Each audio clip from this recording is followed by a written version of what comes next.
I found myself thinking about my relationship with Emily more often than I expected.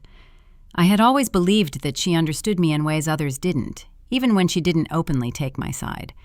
But now that I looked back, I realized that our bond had always been fragile, held together by brief moments of peace rather than genuine emotional closeness. Emily had always been gentle, quiet, and patient. She was the kind of person who avoided arguments even when she was hurt. Growing up, she learned to survive Sylvia's household by staying small, agreeable, and non-confrontational. I, on the other hand, had a spirit that didn't shrink easily. Maybe that's why Sylvia seemed to clash with me and cling to Emily. It wasn't because Emily was more lovable. It was because Emily never questioned her. Still, despite everything, there had been a time when I believed we would grow into stronger sisters once we became adults. Life had other plans. A few days after returning from our trip, I found myself replaying the wedding incident in my mind. Sylvia breaking down in the parking lot, Evan clinging to me in confusion, Emily's worried eyes. Everything felt surreal. Part of me wondered if I had been too harsh, but the larger part of me knew the truth. Boundaries are sometimes painful, especially for the people who were never used to hearing no. I grew up without boundaries. Sylvia's emotions controlled our home. If she was sad, we were expected to carry it. If she was angry, we braced ourselves. If she was disappointed, the guilt settled on our small shoulders. I promised myself that Evan would never live that way, not even for a moment. The morning after the wedding, I sat Evan at the dining table while he ate his cereal slowly, clearly distracted. He kept glancing at the front door as if expecting Sylvia to walk in with a big smile and open arms. It broke my heart a little because he was too young to understand why some people, even family, needed distance. "Mom?" he finally asked, his spoon dipping back into the bowl. Grandma was crying. Did I make her sad? My heart twisted, and I leaned forward to gently wipe a bit of milk from his cheek. "No, sweetheart," I said softly. "None of this is your fault. Sometimes adults have big feelings they don't know how to handle." "Is she okay?" he whispered. "She will be," I assured him. "Grandma just needs time to work on herself. But for now, we're keeping things simple and peaceful at home." He nodded, not fully understanding, but accepting my words with the innocence only a child could have. He didn't cry or argue. He simply held onto my hand while finishing his cereal. In that moment, I felt an overwhelming sense of determination. My son deserved stability, safety, and love, not the emotional chaos I had grown up with. Later that day, I received a call from Emily. Her voice was hushed, almost shaky, and I sensed she was still dealing with the aftermath of Sylvia's meltdown the night before. She admitted that Sylvia had spent hours crying, unable to calm down. Emily sounded exhausted, as if she had spent the entire night trying to soothe a storm she had no power to control. "I'm worried," she said quietly. "This isn't normal, even for Mom." I didn't argue. For the first time in a long time, I felt that Emily was finally seeing what I had seen all my life. We talked for a few minutes about what might happen next. Emily mentioned that she was considering getting Sylvia evaluated by a professional. I agreed, reminding her that Sylvia's emotional swings had always been extreme, even years ago. But now they seemed to be escalating in a way that could no longer be ignored. After the call, I walked around the house tidying things, though my mind was miles away. I kept thinking about the letter I had found in the mail, a harsh, judgmental message from some distant relative accusing me of being heartless. It stung for a moment, but I quickly reminded myself that these people didn't know the story. They didn't live through what I had lived through. They didn't watch Sylvia dismiss my feelings, belittle my fears, and endanger my child. Their opinions didn't matter. Still, it was hard to shake the heaviness from my chest. The sun poured through the living room window, warm and soft, and I stood there for a moment, letting the light settle on me. I closed my eyes and reminded myself that every decision I had made was for Evan. Protecting your child sometimes makes you look like the villain to those who have never protected you. A few days later, I received a quiet text from Emily. She agreed to see a doctor. I stared at the screen, rereading the words. Sylvia agreeing to something like that voluntarily felt like a small miracle. It made me wonder if the breakdown at the wedding had scared even her. Emily kept me updated over the next week. The appointments, the evaluations, the conversations. She sounded overwhelmed but determined. For the first time, my sister wasn't minimizing things. She wasn't telling me to let it go. She was facing reality the way she should have years ago. She called me again one evening while Evan was coloring in the living room. Her voice was steady but sad as she explained the diagnosis. Severe bipolar disorder requiring long-term treatment. The psychiatrist recommended admitting Sylvia into a private mental health facility in another state. I listened, sitting on the edge of my bed with the window open and a gentle breeze drifting in. I expected to feel anger or vindication or guilt, but what I felt was something unexpected. Relief. Not because Sylvia was unwell, but because the chaos finally had a name. And names can be treated. Emily explained that Sylvia understood the recommendation and agreed to go. I could hear the exhaustion and heartbreak in my sister's voice, and for once, I didn't feel distant from her. We were both daughters who had grown up in the shadow of a storm, just in different ways. I offered financial help, knowing the treatment would cost more than Emily could manage alone, but she told me Sylvia insisted on covering it. Before hanging up, Emily told me that Sylvia wanted to send a message to Evan, that she would work on getting better and would see him only when I felt it was safe. For the first time in years, Sylvia's words didn't feel manipulative or guilt-driven. They felt sincere. Small, but sincere. And sincerity from someone who rarely offered it is a heavy thing. The day after Sylvia's diagnosis settled into reality, I noticed an unexpected calmness inside me. A strange, soft quiet that replaced months of emotional chaos. For the first time in a long while, my mind wasn't running through arguments, memories, or guilt. Instead, I simply felt tired. Deeply, profoundly tired. The kind of tired that sinks into your bones after years of trying to survive someone's unpredictable behavior. Evan sensed it too. He kept close to me that morning, following me from room to room as I picked up laundry and watered the plants. He didn't ask many questions. He just held on to the hem of my shirt like he used to when he was smaller. I didn't pull away. Somehow, our silence felt like a shared shield, one we both needed.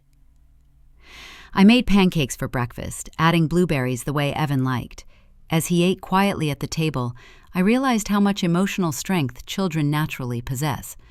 Despite seeing his grandmother fall apart at the wedding and hearing difficult truths from me the next day, he had already begun adjusting.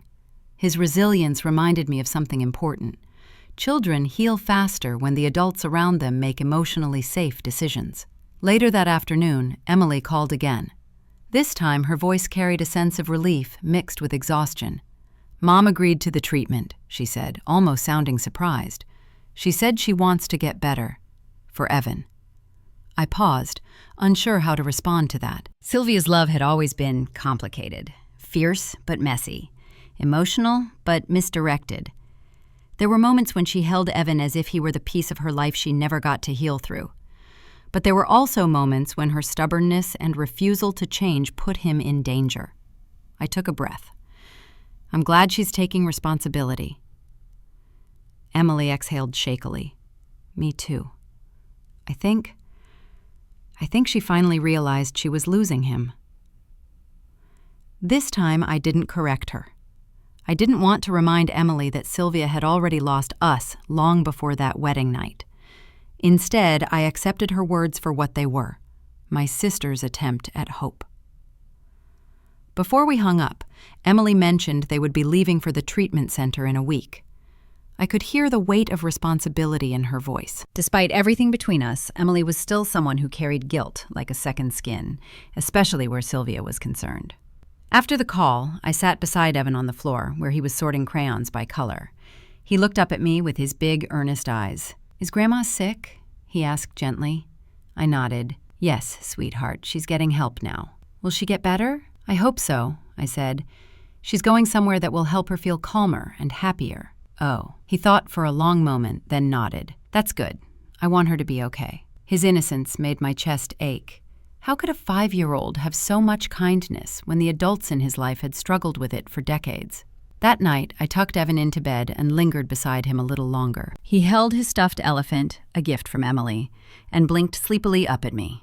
"Mom," he whispered, "when Grandma feels better, will she still be loud?"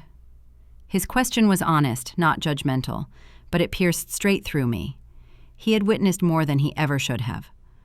"I don't know," I admitted honestly, "but I promise you something. No matter what happens, I won't let anyone make you feel scared or unsafe." He nodded and pulled the blanket up to his chin. I kissed his forehead and turned off the light. After he fell asleep, I stood in the doorway watching him breathe peacefully. It was strange how children look so small yet carry the biggest pieces of our hearts. Evan had changed me in ways I never expected. His vulnerability reminded me every day that love isn't just about affection. It's about protection, boundaries, and strength. The next few days passed quietly. Emily kept me updated on Sylvia's preparations for the trip. Sylvia didn't reach out to me, and I didn't reach out to her. It wasn't distance driven by anger anymore. It was clarity, emotional clarity, I hadn't had since childhood. One afternoon, while Evan napped, I sat with a cup of tea and allowed myself to remember the version of Sylvia I used to dream about as a child. The mother who would comfort me when I cried, who would show up for my school events, who would look at me without that sharp edge in her eyes. That mother never existed. Instead, I got a woman who carried her pain like a sword, swinging it at anyone within reach, even her daughters.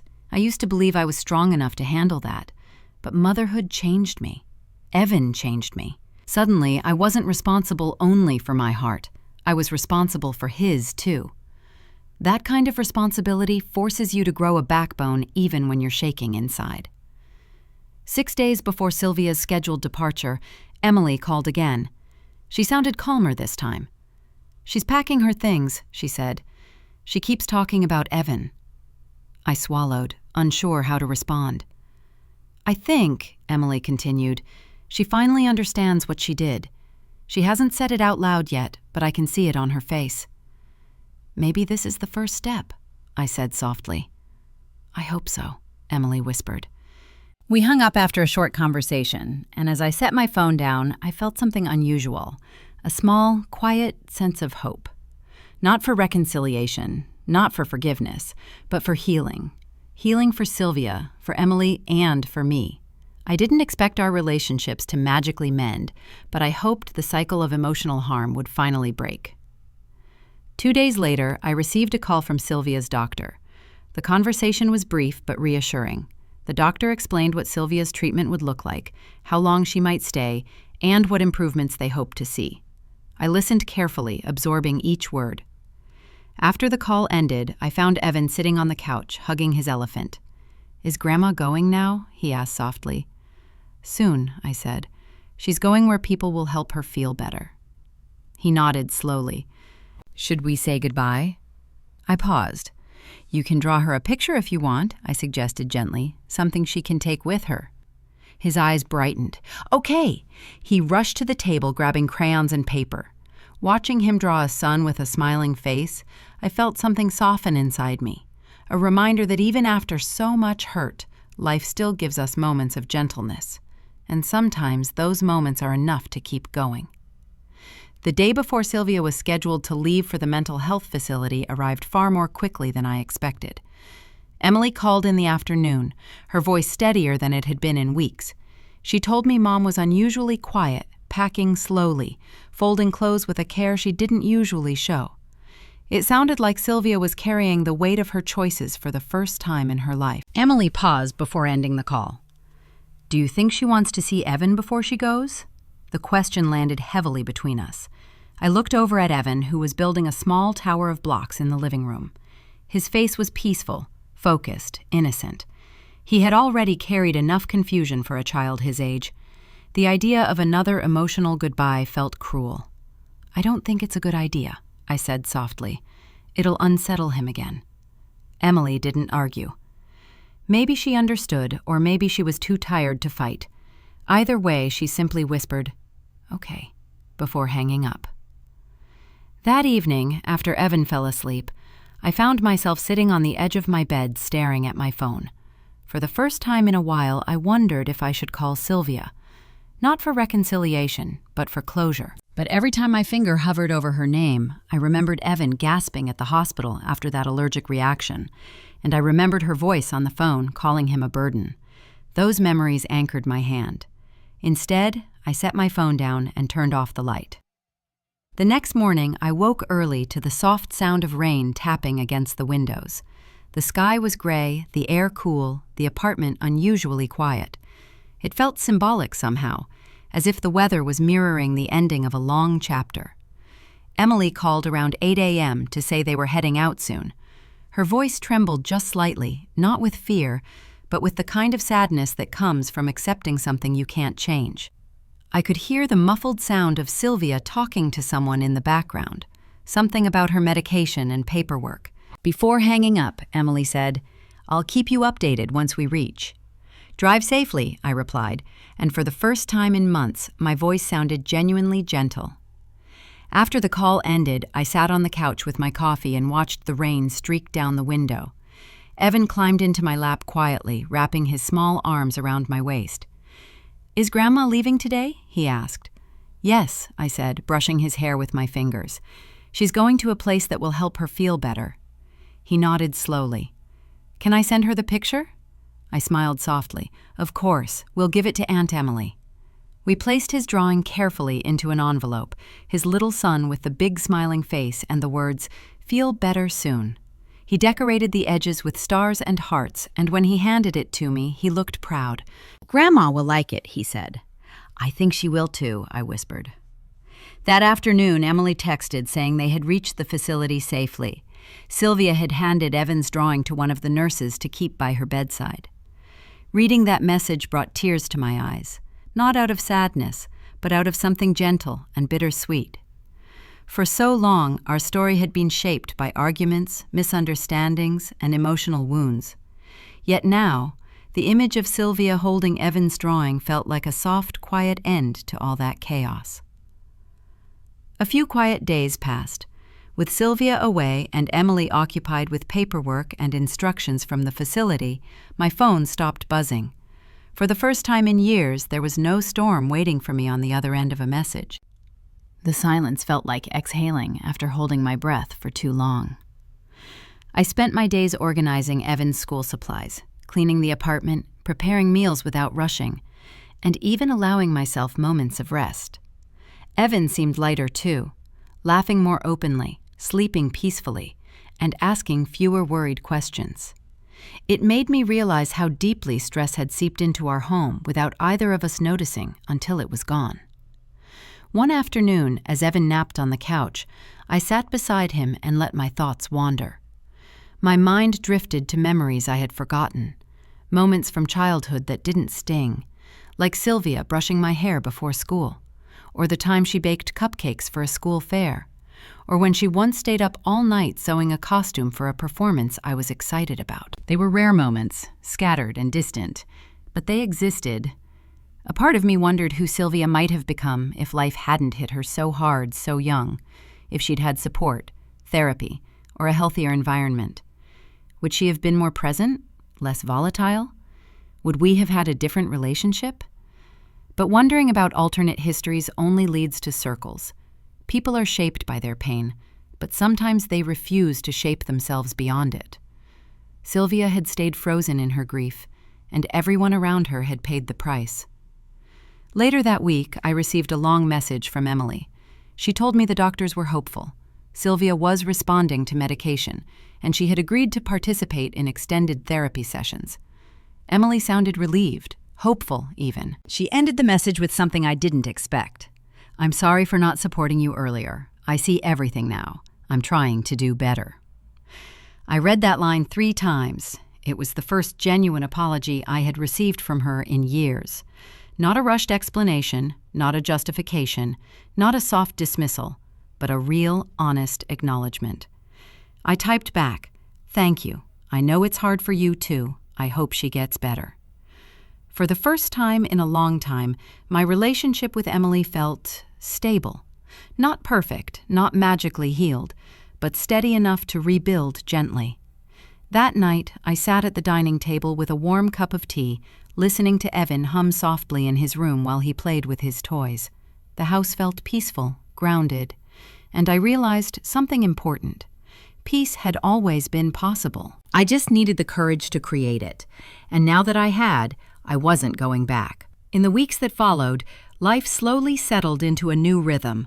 Mornings became calmer. Evan woke up, ate his breakfast, and got ready for school without the cloud of tension hanging in the background. I packed his lunch, double-checked every label on his snacks, and watched him walk to the car with that little bounce in his step that always made me smile. On some days, the silence felt almost strange.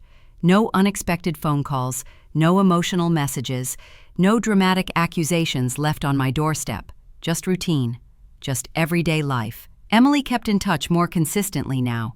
She sent short updates about Sylvia, how the doctors were adjusting her medication, how some days were harder than others, how therapy sessions sometimes left Sylvia drained but surprisingly honest. She told me about moments where Sylvia would suddenly become quiet, her eyes filling with regret as she mentioned things she had said or done in the past. "She hasn't said your name directly," Emily admitted in one voice message, "but I can tell she's thinking about you. About both of us, really." I listened to that message while standing in the kitchen, my hands wrapped around a glass of water. The idea of Sylvia reflecting on her actions felt both strange and heavy. For so many years, she had stood firm in her belief that she was always right and everyone else was too sensitive. The thought of her finally looking inward made my chest feel tight in a way I couldn't fully explain. Later that night, after Evan fell asleep, I sat on the couch and let myself think about forgiveness. Not as something I owed anyone, but as something I might eventually choose for myself. Not today, and maybe not even soon, but someday. Forgiveness, I realized, didn't mean letting someone back into your life. Sometimes it just meant choosing not to let their shadow follow you everywhere you go. I decided I wanted that for myself. Peace, not resentment. A few days later, Emily called in the early evening. The sun was setting, painting the sky in soft shades of orange and pink. Evan was in his room, arranging his toy cars into a neat, colorful line. "Hey," Emily said, sounding a little more upbeat than usual. "We had a family session today. Mom asked the therapist how she could fix everything she ruined." I exhaled slowly and leaned back against the wall. "And what did they say?" "That she can't fix everything," Emily replied honestly. "But she can start by accepting responsibility and respecting boundaries. The therapist said it might take a long time for people to trust her again, if they ever do." There was a pause. "I know you don't want to talk to her," Emily continued, "and I'm not asking you to.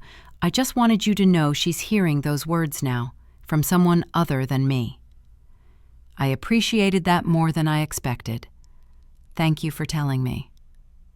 We fell into a gentle silence for a moment.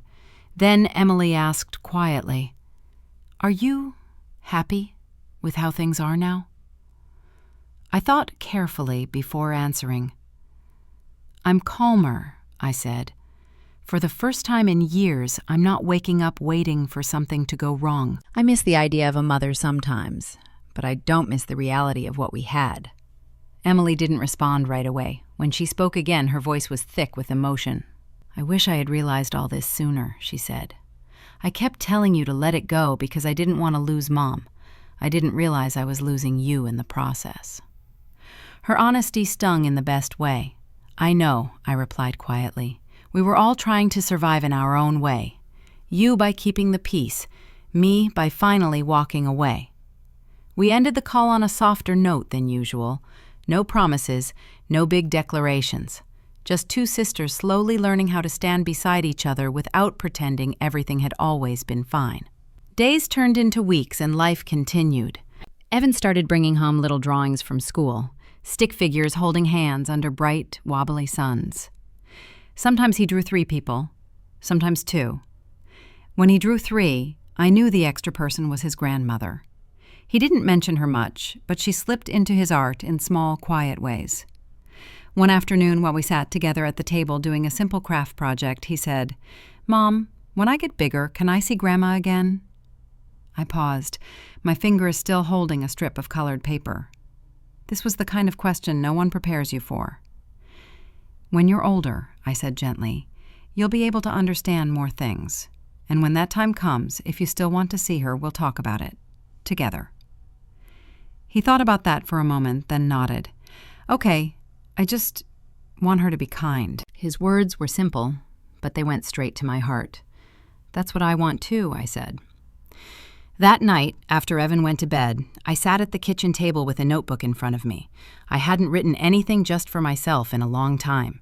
I started jotting down everything I had learned over the past few years, not as a list, but as small truths.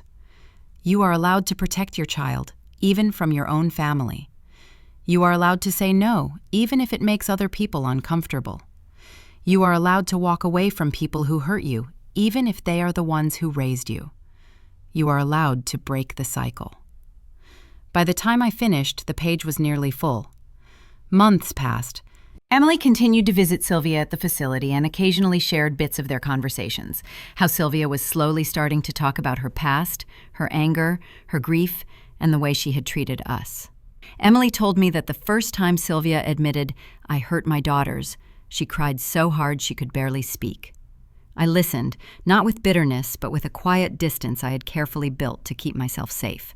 Maybe one day I would be able to sit across from Sylvia in a room and listen to her say those words directly. But if that day never came, I knew I could still live a full life. Evan grew more confident, more expressive.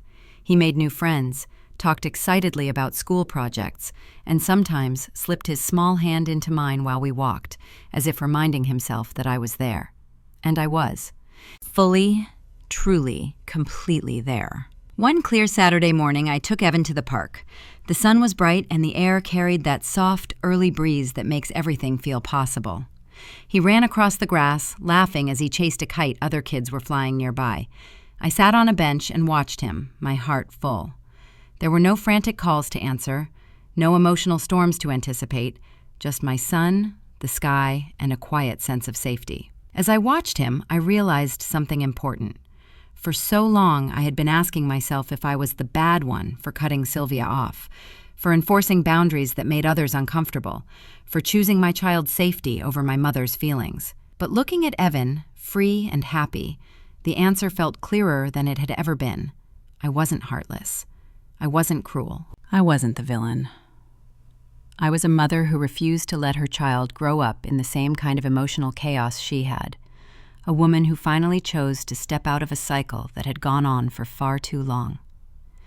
Sylvia's story was still unfolding somewhere else, inside quiet hallways, therapy rooms, and long nights of reflection.